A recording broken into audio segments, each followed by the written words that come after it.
সুপ্রিয় দর্শক, আপনাদের সবাইকে আমন্ত্রণ জানাচ্ছি আজকের আলোচনায়। আমি সিরাজুল ইসলাম। আজকের যে বিষয়টি নিয়ে আলোচনা করব সেটি যথেষ্ট গুরুত্বপূর্ণ, বিশেষ করে মধ্যপ্রাচ্যের পরিস্থিতি।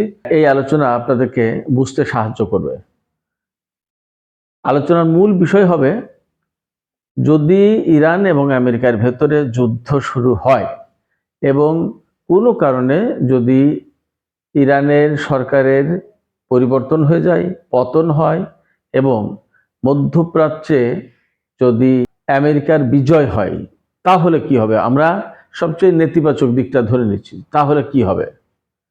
এবং এই কথাটা বুঝলে আসল বিষয়টা বোঝা যাবে যে আসলে বা প্রকৃতপক্ষে ইসরায়েল এবং আমেরিকা কেন ইরানের বিরুদ্ধে এতটা সিরিয়াসলি লেগেছে, কেন তারা যুদ্ধ করতে চায়। টোটাল রাজনৈতিক চিত্রটা এখানে পরিষ্কার হবে। চলুন মূল আলোচনায় চলে যাওয়া যাক। আসলে ইরান এবং আমেরিকার ভিতরে যে দ্বন্দ্ব, সেই দ্বন্দ্বের মূল কারণ হচ্ছে, বেশ কয়েকটা কারণ রয়েছে। তার ভিতরে একটা বড় কারণ হচ্ছে যে মধ্যপ্রাচ্য নিয়ে আমেরিকা, ইসরায়েল এবং পশ্চিমা কতগুলো দেশের বিশেষ কিছু পরিকল্পনা আছে। সেই পরিকল্পনা বাস্তবায়ন করতে চায় তারা। তার পথে বাধা হচ্ছে প্রধানত ইরান। ইরান ছাড়া দেখুন আর কেউ কিন্তু কোনো বাধা নেই। তুরস্ক নেটো জোটের সদস্য, আমেরিকার বন্ধু, একই জোটে, একই সামরিক জোটে তারা। তারপরে সৌদি আরব থেকে শুরু করে আরব যত দেশ আছে, সমস্ত সব দেশ আপনার আমেরিকার সাথে কাজ করে, মিলেমিশে বন্ধুত্বের সাথে মিত্রতা আছে। শুধুমাত্র ইরানের পাশে ছিল সিরিয়া, বাশার আল আসাদ বা আসাদ পরিবারের সদস্যরা ইরানের পাশে ছিল। কিন্তু বাশার আল আসাদ সরকারের পরিবর্তন হয়ে যাওয়ার পরে সিরিয়া কিন্তু এখন আর ইরানের সাথে নেই। সিরিয়া প্রকৃতপক্ষে ইসরায়েল এবং আমেরিকার পকেটে চলে গেছে। তাহলে তারপরেও কিন্তু ইরান প্রতিরোধ জারি রেখেছে। তারা প্রতিরোধ চালিয়ে যাচ্ছে। তাদের সাথে মধ্যপ্রাচ্যে কিছু তাদের মিত্র গোষ্ঠী রয়েছে, যারা মিত্র যোদ্ধা, তারা ইরানের সাথে কাজ করতে চায়। ইসরায়েল এবং আমেরিকা কি পরিকল্পনা করে, সেই পরিকল্পনাটার কথা যদি আমরা জানি, তাহলে সামগ্রিক পরিস্থিতি বোঝা সহজ হবে। আমি কোনো একটা ভিডিওতে বলেছি যে একেবারে ভূমধ্য সাগরের উপকূল থেকে, তীর থেকে শুরু করে পুরো সৌদি আরব, জর্ডান, আজকের ফিলিস্তিন, লেবানন, সিরিয়া, তুরস্কের একটা অংশ, সৌদি আরবের একটা অংশ, ইরাক, ইরানের একটা অংশ, এইরকমভাবে চলে যাবে। পুরো মধ্যপ্রাচ্য পুরোটা নিয়ে, উজবেকিস্তান, কাজাকিস্তানের অংশ বিশেষ নিয়ে আপনার চীনের পাদদেশে গিয়ে ঠেকবে বৃহত্তর মধ্যপ্রাচ্য, গ্রেটার মিডল ইস্ট। এই গ্রেটার মিডল ইস্ট প্রতিষ্ঠার জন্য যে পরিকল্পনা, সেই পরিকল্পনার নাম নিউ মিডল ইস্ট প্ল্যান। এই নিউ মিডল ইস্ট প্ল্যান বাস্তবায়ন করতে চাই আমেরিকা এবং ইসরায়েল। তাতে দুই পক্ষের, অর্থাৎ ইসরায়েলের একটা সুবিধা আর আমেরিকার আর একটা সুবিধা।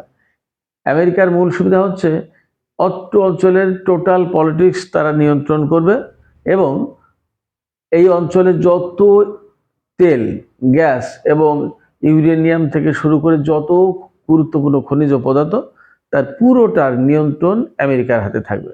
এটা হলো এক। আর রাজনীতিতে যেহেতু এই অঞ্চলের পাশেই পাকিস্তান, ভারত, চীন, রাশিয়া, অতএব এই বৃহত্তর বিরাট একটা অঞ্চল, এই অঞ্চলের পুরোটা প্রকৃতপক্ষে মালিক। নামে নামে এরা হয়তো দেশ থাকবে বা অঞ্চল থাকবে, কিন্তু এর কন্ট্রোল তো থাকবে আমেরিকার হাতে। এই কন্ট্রোলটা যেহেতু আমেরিকার হাতে থাকবে, অতএব রাশিয়া, চীন, ভারত এবং পাকিস্তানের সাথে টক্কর দেয়া বা তাদেরকে কন্ট্রোল করা, তাদের উপর পর্যবেক্ষণ করা, তাদেরকে নিজের প্রভাবাধীনে, প্রভাব বলয়ে রাখা আমেরিকার পক্ষে সহজ হবে। আর ইসরায়েলের লাভ যেটা, সেটা হচ্ছে যে তাদের যে ধর্মগ্রন্থ, সেই ধর্মগ্রন্থে এইরকম একটা বৃহৎ রাষ্ট্র প্রতিষ্ঠার কথা বলা আছে। তারা সেটা চায়, এটা তাদের প্রত্যাশা। এই প্রত্যাশা নিয়ে দেখবেন যে ইসরায়েল যেখানে যতটুকু ভূখণ্ড নিয়ে গঠিত হয়েছিল, প্রথম প্রতিষ্ঠা হয়েছিল, সেই ইসরায়েল এখন ফুলে ফেপে প্রতি বছর, প্রতিদিন তারা একটু একটু করে জমি দখল করে, ফিলিস্তিনের জমি দখল করে, লেবাননের জমি দখল করে, এখন সিরিয়ার কিছু অংশ দখল করেছে। এইভাবে করতে করতে করতে পুরো এরিয়াতে একটা তারা প্রভাব বলয় সৃষ্টি করবে এবং তাদের একটা বিরাট দেশ দরকার। এই বিরাট অঞ্চল নিয়ে তাদের রাজ্য গঠন করবে, এটা হলো ইসরায়েলের বিরাট আকাঙ্ক্ষা। এই যে ISIL যেটা দেওয়া হয়েছিল লেলিয়ে সিরিয়া এবং ইরাকে, এটা প্রকৃতপক্ষে তাদেরই কর্মসূচির অংশ ছিল। এই ISIL, ইরান যাকে দায়েশ বলে, এই দায়েশকে প্রতিহত করার জন্য রাশিয়া এবং ইরান যে কত বড় গুরুত্বপূর্ণ ভূমিকা পালন করেছে সেটা আমরা ঠিক হয়তো অনুভব করতে পারবো না, বুঝতে পারবো না। সেই সময় লেবাননের যোদ্ধারা, তারপরে সিরিয়ার সরকার, ইরাকের যোদ্ধারা দারুণভাবে সেখানে ভূমিকা পালন করেছে। কেমন? ওই প্রজেক্ট যখন মার খেয়েছে তখন কিন্তু তারা নতুন করে এইভাবে শুরু করেছে, গাজা দিয়ে, লেবানন দিয়ে, সিরিয়া দিয়ে, এখন ইরানকে ধরতে যাচ্ছে। 2012 সালে যখন মিশরে গণ আন্দোলনের মধ্য দিয়ে হোসনি মুবারকের পতন হলো, তারপরে যে আরব বসন্তের ঢেউ বয়ে গেল, সেই সময় কিন্তু আরব অঞ্চলের বেশিরভাগ রাজতান্ত্রিক সরকারের পতন হওয়ার কথা, সেরকম একটা পরিস্থিতি তৈরি হয়েছিল। তখন প্রেসিডেন্ট ওবামা আমেরিকার প্রেসিডেন্ট এবং হিলারি ক্লিন্টন তখন পররাষ্ট্রমন্ত্রী। তো এই হিলারি ক্লিন্টনের ওপরে অ্যাসাইনমেন্ট দেওয়া হলো যে আরব বসন্তকে কিভাবে ঠেকানো যায়, কিভাবে ভিন্ন খাতে প্রবাহিত করা যায়। সেই ভিন্ন খাতে প্রবাহিত করার টার্গেট হিসেবে তারা আরব বসন্তের সমস্ত সব জায়গা থেকে বাদ দিয়ে লিবিয়ার মুয়াম্মার গাদ্দাফিকে তারা দুনিয়া থেকে বিদায় দিল, সরিয়ে দিল, আর সিরিয়ায় নিয়ে এই আন্দোলনের ঢেউ থামালো। সেখানে আমাদের মুসলমানদেরকে আশা দিল, ভরসা দিল এবং লোভ দেখালো যে মুসলিম ব্রাদারহুডের শাসন প্রতিষ্ঠা হবে, মিশরে যেমন হয়েছে সিরিয়ায় তেমন হবে। এবং তখন বলা হলো অনেক অনেক বিতর্কিত কথাবার্তা বলা হয়েছে। খুবই দুঃখজনক হচ্ছে যে সেই সময় এই সিরিয়ায় সরকারের পরিবর্তন এবং সেখানে মুসলিম ব্রাদারহুডের শাসন প্রতিষ্ঠার জন্য তুরস্কের সরকার, আজকের এরদোগান সরকার, ভূমিকা রেখেছিলেন।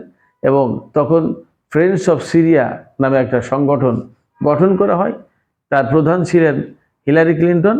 এবং এই ফ্রেন্ডস অফ সিরিয়ার অন্তত তিনটা বৈঠক হয়েছে তুরস্কে। এবং এই নিউ মিডল ইস্ট প্ল্যানের আওতায় সিরিয়ায় এই আরব বসন্তের ঢেউ লাগিয়ে, ঢেউ থামিয়ে, সেখানে বাশার আল আসাদ সরকারকে উৎখাত করে দিয়ে, ইরাকে যে সরকার ছিল সেই সরকারকে উৎখাত করে দিয়ে মূলত ইরানের সীমান্তে এসে আপনার সোকল্ড আরব বসন্তের ঢেউ লাগাবে। এবং এই উগ্রবাদী গোষ্ঠী, দায়েশ গোষ্ঠী এবং ISIL যেটা, এদেরকে দিয়ে ইরানের সরকার উৎখাত করে দিয়ে সেই চীনের পাদদেশ পর্যন্ত চলে যাবে, এটা ছিল টার্গেট। কিন্তু ইরান ঠিকই বুঝে ফেলেছিল। ইরান বুঝে ফেলার কারণে এটার বিরুদ্ধে রুখে দাঁড়িয়েছিল, রাশিয়ার সহযোগিতা করেছিল, লেবাননের যোদ্ধারা, ইরাকের যোদ্ধারা, ইরাক সরকার সহযোগিতা করে এই দায়েশ গোষ্ঠীকে ইরাক এবং সিরিয়া থেকে পরাজিত করেছে। যার কারণে সেই সময় এই পরিকল্পনা বাস্তবায়ন করা যায়নি। কিন্তু দুঃখজনক হচ্ছে এরদোগান মুসলিম স্বার্থের কথা বলে, কিন্তু সেই স্বার্থটা রক্ষার চেয়ে বরং তখন মধ্যপ্রাচ্যে ক্ষতির কারণ হয়ে দাঁড়ালেন তিনি। কিন্তু আসাদ সরকারের আজকের যে করুণ দশা, সেই করুণ দশার জন্য, আসাদ সরকারের পতনের জন্য তুরস্কের সরকার বিরাট বড় ভূমিকা পালন করেছে। যাই হোক, তুরস্কের কাছ থেকে আসলে আমরা মুসলিম বিশ্বের, মুসলিম উম্মাহ ভিন্ন কিছু প্রত্যাশা করে। তুরস্কে এরদোগান সাহেব অনেক দিন ধরে ক্ষমতায়, কিন্তু তিনি ইসলাম প্রতিষ্ঠার কাজটা করতে পারেননি। অথচ তিনি সিরিয়াতে ইসলাম প্রতিষ্ঠার, মুসলিম ব্রাদারহুডের শাসন প্রতিষ্ঠার চেষ্টা করেছেন। তো যাই হোক, এই প্রকল্প যখন ফেইল করলো তখন আমেরিকা, ইসরায়েল এবং তাদের পশ্চিমা মিত্ররা নতুন করে প্রজেক্ট হাতে নিল। এবং সেই প্রজেক্টের অংশ আজকে ইরানের ভেতরে বিভিন্ন লোকজনকে উস্কে দিয়ে নাশকতা, ভাঙচুর, অগ্নিকাণ্ড, জ্বালাও পোড়াও করার ব্যবস্থা করেছে। এবং গাজায়, লেবাননে কিভাবে ইসরায়েল হামলা চালিয়েছে আমরা সবাই দেখেছি। তারপরে ইয়েমেনের উপর হামলা হয়েছে। অর্থাৎ এই অঞ্চলে যে প্রক্সি ফোর্স যেটা গড়ে উঠেছিল, সেই প্রক্সি ফোর্সকে ধ্বংস করে দিয়ে ইরানকে একেবারে একাকী করে ফেলে ইরানকে ধরার ব্যবস্থা করেছে, যার অংশ হিসেবে আসাদ সরকারের পতন ঘটেছে। এবং আপনারা দেখেছেন যে গাজার কি করুণ পরিস্থিতি, লেবাননের যোদ্ধাদের যে প্রধান, তাকে দুনিয়া থেকে বিদায় দেওয়া হয়েছে। ইয়েমেনের যোদ্ধাদের অনেককে দুনিয়া থেকে বিদায় দেওয়া হয়েছে, আপনারা দেখেছেন এগুলো। এরপরে এখন যখন অনেকটা একাকী ইরান, তখন ইরানকে ধরার চেষ্টা করা হয়েছে। এই ইরানকে ধরার ভেতর দিয়ে মূলত তারা চায় যেটা, সেটা হচ্ছে যে ইরানের সরকার যদি পরিবর্তন ঘটিয়ে দিতে পারে, অর্থাৎ এই ইসলামী বিপ্লবের সরকারকে যদি বদলে দিতে পারে, পাল্টে দিতে পারে, তাহলে তারা এখানে তাদের মতো পছন্দের একটা সরকার গঠন করবে। অথচ ইরান একটি স্বাধীন সার্বভৌম দেশ। ইরানের স্বাধীন সার্বভৌম দেশ, সেই দেশের জনগণের অধিকার থাকবে না যে তারা কেমন সরকার চায়। এখানে সরকার প্রতিষ্ঠা করে দেবে আমেরিকা এবং তাদের মিত্ররা। তাহলে আপনার মধ্যপ্রাচ্যে আর প্রতিবাদ করার, প্রতিরোধ করার মতো কোনো ক্ষমতা কারো থাকবে না। আমরা সবাই জানি যে ইসরায়েল এবং আমেরিকাকে বা তাদের মিত্রদেরকে প্রতিরোধ করার জন্য ইরান কিন্তু দীর্ঘদিন ধরে, সেই 1979 সাল থেকে এখন পর্যন্ত সামরিকভাবে শক্তি অর্জনের চেষ্টা করেছে। কৃষি ব্যবস্থাকে স্বয়ংসম্পূর্ণ করেছে বলা যায়। তারপরে আপনার তেল গ্যাস শিল্পে আরও অনেক বেশি উন্নত করার চেষ্টা করেছে। তাদের পরমাণু কর্মসূচি ডেভেলপ করেছে, অনেক বেশি এগিয়ে গেছে। বৈজ্ঞানিক ক্ষেত্রে আকাশ প্রযুক্তিতে অনেক এগিয়েছে। এগুলো একদম দেখা চোখের সামনে। দেশের ভেতরকার যে অর্থনৈতিক কাঠামো, সেটা অনেক শক্তিশালী করেছে। কিন্তু এইগুলো যদি করে, এগুলো যদি থাকে, এগুলো যদি অব্যাহত থাকে ইরানের, তাহলে আমেরিকা ইসরায়েল যেটা করতে চায় সেটা কিন্তু হয় না। অর্থাৎ তাদের পথের কাঁটা কিন্তু আরো শক্তভাবে গেঁথে থাকে, তাদের পথ চলা সহজ হয় না। এই জন্য ইরানকে তারা সরিয়ে দিতে চায়। ইরানের সমস্ত সিস্টেম, গভর্নমেন্ট সিস্টেম, সেখানকার যে নেতৃত্বের কাঠামো এবং স্তর, এগুলো সব কিছু বদলে দিতে চাই, ভেঙে দিতে চাই। এই যে বদলে দেওয়া, ভেঙে দেওয়া, এইটাকে প্রতিরোধ করা এখন ইরানি জনগণের মূল দায়িত্ব। ইরানি জনগণ সেই কাজটা করছে, তারা নিজেদের এটাকে দায়িত্ব মনে করছে। এবং ইরানের যে সরকার আছে, ইরানের যে সামরিক বাহিনী বা যে বিপ্লবী গার্ড বাহিনী, তারা সবাই এটাকে প্রতিহত করার চেষ্টা করছে। এবং এই বৃহৎ প্রকল্প বাস্তবায়ন করলে রাশিয়া, চীন, পাকিস্তান বিশেষ করে, এ সবগুলো দেশের জন্য বড় সমস্যা তৈরি হবে। এদের প্রত্যেকটার উপরে ওয়াচ করবে, ওয়াচিং টাওয়ার বসাবে আমেরিকা। ইউক্রেনকে যেমন নেটো জোটের সদস্য বানিয়ে একেবারে রাশিয়ার দ্বার প্রান্তে চলে আসছিল আমেরিকার সেনারা, তেমনি যদি ইরানকে পরাজিত করে এই নিউ মিডল ইস্ট প্ল্যান বাস্তবায়ন করা যায়, তাহলে রাশিয়া, চীন এবং পাকিস্তান, এদের প্রত্যেকের দ্বার প্রান্তে চলে আসবে মূলত আমেরিকা, মূলত নেটো জোট। এই বিষয়টা রাশিয়া, চীন, পাকিস্তান সবাই বুঝেছে, যার কারণে সবাই মূলত আমেরিকার বিরোধিতা করছে, ইরানের পক্ষে অবস্থান নিয়েছে। সেক্ষেত্রে আমি মনে করি যে ইরানের সামনে একটা বিরাট বড় চ্যালেঞ্জ এখন যদিও, কিন্তু এই চ্যালেঞ্জে তাকে জিততে হবে। সেই চ্যালেঞ্জ তারা জিতবে, এইরকম একটা টার্গেট নিয়েছে বলে বোঝা যায়। আপনারা খেয়াল করে থাকবেন 2003 সালে ইরাকে অভিযান চালিয়েছিল আমেরিকা, ব্রিটেন। তার আগে 2001 সালে আফগানিস্তানে অভিযান চালিয়েছিল। আপনারা নিশ্চয়ই জানেন যে ইরানের পশ্চিম পাশে হচ্ছে ইরাক, আর ইরানের পূর্ব পাশে, উত্তর পূর্ব পাশে হচ্ছে আফগানিস্তান। এই দুটো দেশে দখলদারিত্ব কায়েম করে আমেরিকা বা পশ্চিমা শক্তি মূলত ইরানকে কবজা করতে চেয়েছিল।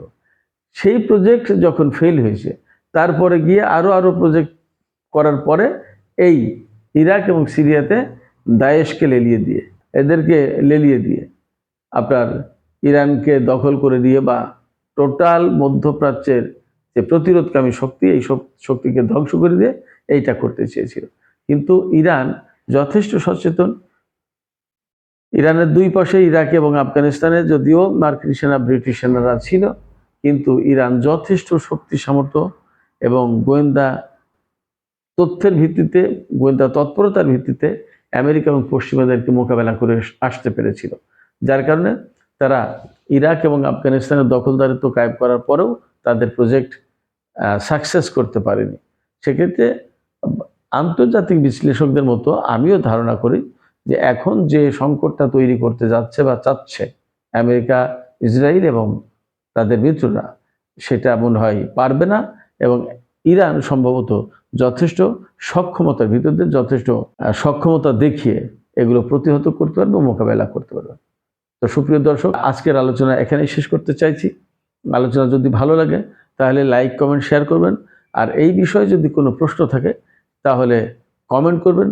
এবং আমি আপনাদেরকে একটা প্রশ্ন ছুড়ে দিই যে আপনারা কি মনে করেন বর্তমান যে পরিস্থিতি, যা বললাম এতক্ষণ, এই পরিস্থিতির ভেতর দিয়ে America Israel new middle east plan বাস্তবায়ন করতে চায়, নতুন মধ্যপ্রাচ্য গঠন করতে চায়, সেখানে ইরানের এইরকম বিপ্লবী সরকার, ইরানের এই প্রতিরোধকামী সরকার থাকবে না।